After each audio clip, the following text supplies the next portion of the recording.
तो d e x हमारा जो बनेगा के लैम्डा इंटू इंटीग्रेशन की लिमिट -π/2 टू +π/2 हमारी बनी, और ये वैल्यू हमारे यहाँ चढ़ेगी तो आर, और ये हमने चढ़ा है सेक स्क्वायर थीटा इंटू, ये कॉस थीटा को मैं पहले लिख देता हूँ यहाँ पे, cos theta into d theta upon r square plus x square. देखिए हम अब यहाँ कार्टिजन को पोलर में कन्वर्ट करने में सक्सेसफुल हो गए, तो हम इसके सामने लिख सकते हैं r square sec square theta. अब इस एक आर से एक आर कैंसिल आउट हो गया, और सेक स्क्वायर थीटा से sec square theta cancel out हो गया, तो हमारा डी ई एक्स कितना बना आपका, के लैम्डा इंटीग्रेशन की लिमिट -π/2 टू +π/2, और देखिए यहाँ आपका क्या बचा, सिर्फ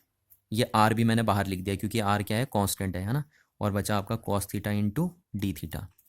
अब यहाँ से हम क्या करते हैं कि जो d e x equals to है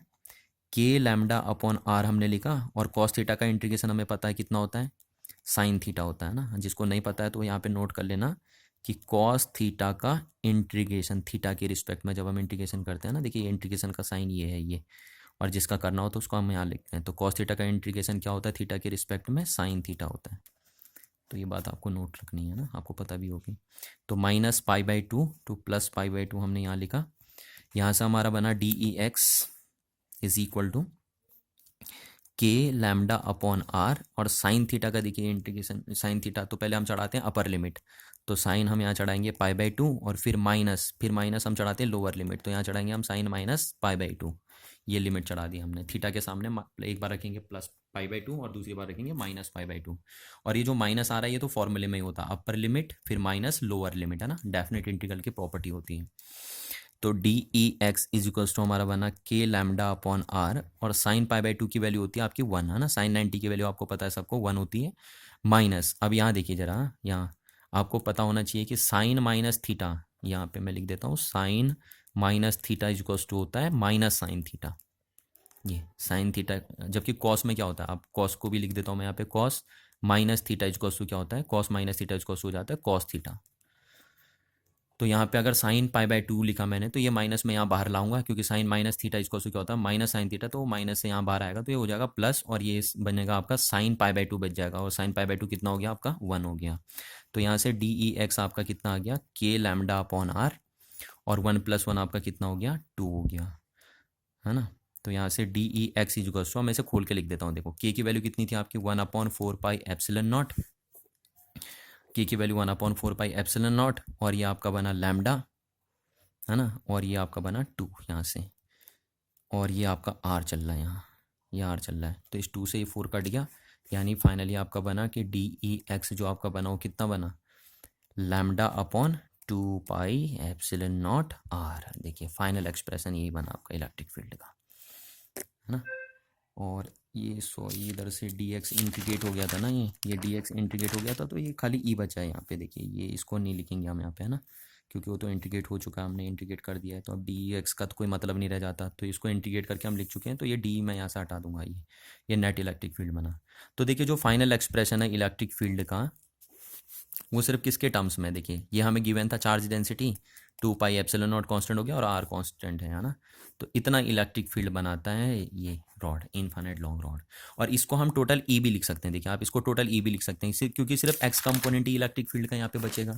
है ना, बाकी कंपोनेंट तो कैंसिल आउट हो जाएंगे, तो जो नेट इलेक्ट्रिक फील्ड आएगा वो एक्स डायरेक्शन में ही आएगा। तो आप इसे लिख सकते हैं किस डायरेक्शन में आएगा, ओ, और ये पी, तो ओ पी की डायरेक्शन में होगा नेट इलेक्ट्रिक फील्ड। तो ये किधर होगा, अगर मैं इसके ऊपर अब वेक्टर लगा देता हूँ, यहाँ नेट इलेक्ट्रिक फील्ड के ऊपर वेक्टर लगा देता हूँ, तो मैं इसे लिख दूंगा अलोंग, किधर चलेगा ये, अलोंग चलेगा ओ पी की डायरेक्शन में आएगा ना, ये आ जाएगा आपका। तो नेट इलेक्ट्रिक फील्ड कितना बनाता है, एक infinite long charge lambda upon 2πε0 into R. अब मैं यहाँ पे आपको फाइनल एक बात बता दूँ कि मैं आपको बताने जा रहा था कि देखिए बीच में मैंने कहा था कि रॉड इनफाइनाइट है ना, क्योंकि रॉड इनफाइनाइट है इसलिए थीटा 90 लिखते हैं हम, है ना। अब इसको मैंने वैसे आपको हाथ से भी समझाया था पहले वैसे, कि अगर ये पॉइंट बहुत दूर है तो 90 का एंगल सब्सटेंड करेगा, पर मैंने आपसे वादा किया था कि मैं लास्ट में आपको इसको मैथमेटिकली भी बताऊंगा। तो जरा आप इस चीज़ को यहाँ पे गौर कर लीजिए, देखिए इस चीज़ को आप अगर गौर कर लीजिए यहाँ पे, तो इस फॉर्मूले से हम लेके चलते हैं, देखिए, है ना, क्योंकि वायर इनफाइनाइट लॉन्ग है, तो अगर वायर इनफाइनाइट लॉन्ग है तो हम जो वैल्यू पुट करेंगे तो हम x के सामने इन्फिनिटी पुट कर सकते हैं ना,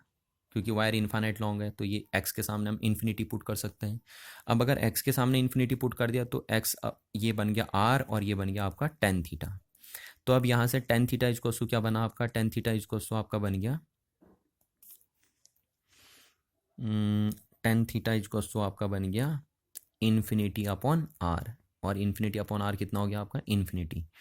तो यहाँ से हम बोलेंगे कि टेन थीटा इजकोस टू क्या हो जाएगा, टेन इनवर्स इन्फिनिटी, है ना, टेन इनवर्स इन्फिनिटी। और आपको पता है इन्फिनिटी कितने पे होती है टेन की वैल्यू, इन्फिनिटी होती है टेन की वैल्यू 90 पे, तो हम इसको लिखेंगे theta is equals to tan inverse, और इन्फिनिटी कितने पे होती है 10 90 डिग्री, 90 मतलब पाई बाई 2 पे होती है, तो इस इनवर्स से कटा और आपका थीटा कितना आ गया, थीटा आ गया आपका गया 90 डिग्री, है ना। तो आप यहाँ से भी बोल सकते हैं कि अगर वायर क्या है इन्फाइनाइट लॉन्ग है, तो यहाँ से आप बोल सकते हो कि थीटा कितना बनेगा 90 बनना चाहिए। इसलिए आपको हमेशा याद रखनी है कि अगर वायर इन्फाइनाइट लॉन्ग दी होती है तो यहाँ पे जो आपके एंगल की लिमिट चढ़ती है वो कहाँ चढ़ती है, minus pi by 2 two plus pi by 2। और माइनस जो मैं बार बार आपसे कह रहा हूँ कि माइनस हमने क्यों लिखा था, माइनस हमने इसलिए लिखा था ताकि क्योंकि एक एंटी क्लॉकवाइज बन रहा है और एक क्लॉकवाइज बन रहा है, ए एंड जो बना रहा है वो एंटी क्लॉकवाइज एंगल बना रहा है और बी एंड जो बना रहा है पी पॉइंट पे वो क्लॉकवाइज एंगल बना रहा है, इसलिए हमने इसको माइनस और प्लस लिए थे। तो फाइनल एक्सप्रेशन आपका जो इलेक्ट्रिक फील्ड का बना वो ये बन गया आपका, है ना। तो इतना इलेक्ट्रिक फील्ड बनता है। अब देखिए ये फॉर्मूला इस बार 2020 में बोर्ड के 3 सेटों में भी आया था, ABC तीनों सेटों में आया था, पर वहाँ पे ये गॉस लॉ से पूछा था, है ना, मतलब पूछा नहीं था कि किस लॉ से करना है आपको, गॉस लॉ या कूलॉम लॉ से आपको करना है। तो आप किसी भी मेथड से कर सकते हैं इसे, अभी आके जाके ये आपका गॉस लॉ से इसीलिए सॉल्व हो जाएगा। अभी आपने यहाँ इतना बड़ा करा, देखिए 3 पेज में डेरिवेशन चले गया, बट आगे जाके अगर आप इसे गॉस लॉ से करेंगे तो ये 4 लाइन में खत्म हो जाएगा ये डेरिवेशन, है ना, गॉस लॉ का एक एप्लीकेशन भी आएगा। तो आप पेपर में ये इस बार भी बोर्ड के पेपर में आया था 2020 में, तो आप इसे किसी भी मेथड से सॉल्व कर सकते हैं ना। अगर लिखा नहीं आता पेपर में तो लिख के आता, तो अब तो इसी मेथड से सॉल्व करना है। तो यहाँ में हमने विदाउट यूजिंग गॉस लॉ किया है। ठीक है, थैंक यू एवरीवन।